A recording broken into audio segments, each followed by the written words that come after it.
apprendre. Elle était toujours prête à découvrir. Elle était toujours prête à dire, je ne connais pas tout, je veux apprendre. On a très bien élaboré parce que étant petite, je la voyais étudier parce qu'elle voulait être commissaire de police.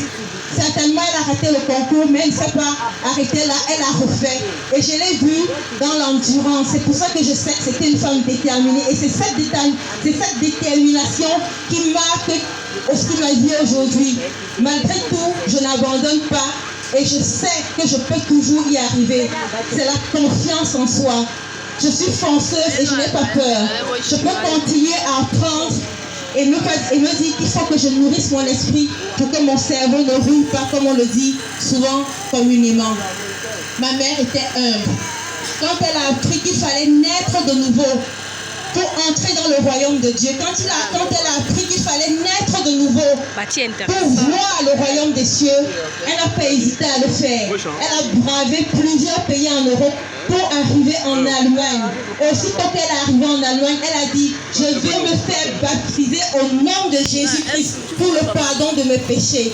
Aussitôt dit, aussitôt fait. Amen. Et elle a reçu le don du Saint-Esprit. Et elle a commencé à marcher en nouveauté de vie. Ceux qui la connaissaient dans le passé, certainement étaient surpris.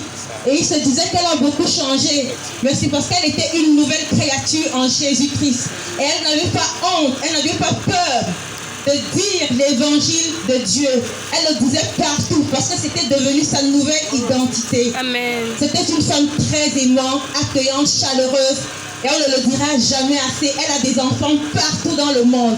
Toute personne qui l'a rencontrée ne peut pas l'oublier parce que c'est quelqu'un qui marquait les esprits à travers les conseils, à travers l'amour débordant, à travers la joie, à travers le pardon. Ce n'était pas quelqu'un de rancunier. C'est justement pour ça qu'elle avait cette qualité d'être rassembleuse parce qu'elle pouvait toujours aller vers ceux qui sont offensés ou qu'elle a offensés. Et pour terminer, la louange, c'est la caractéristique qui la définit encore le plus parce que même les dernières paroles qu'elle a prononcées avant sa mort, c'était des cantiques. Il m'a été rapporté qu'à son lit d'hôpital, elle avait animé toute la salle à travers ses louanges. Ma gorge est sèche, mais je vais essayer un cantique et j'espère que l'audience pourra m'accompagner. Dors bien aimé, ton œuvre est terminée. Voici